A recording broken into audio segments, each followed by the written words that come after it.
నమస్తే, పద్మమ్మ ఛానల్కి స్వాగతం. ఈ వేడి వేడి సమ్మర్లో చలవ చేసే బీట్రూట్ పచ్చడి చేద్దాం రండి. ముందుగా బీట్రూట్ని శుభ్రంగా కడుక్కొని తురిమి పక్కన పెట్టుకోవాలి.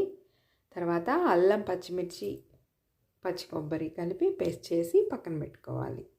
పొయ్యి మీద బాండీ పెట్టుకొని కొద్దిగా ఆయిల్ వేసుకొని బీట్రూట్ పచ్చి వాసన పోయేదాకా వేయించుకోవాలి. తర్వాత కొబ్బరి పేస్ట్ కూడా అందులో వేసి వేయించుకోవాలి. ఇట్లా పచ్చివాసన పోయేదాకా బాగా వేయించుకొని ఒక బౌల్లోకి తీసి పెట్టి చల్లారనివ్వాలి. చల్లారిన తర్వాత కొంచెం సాల్ట్, పెరుగు కలుపుకొని తాలింపు వేసుకోవాలి.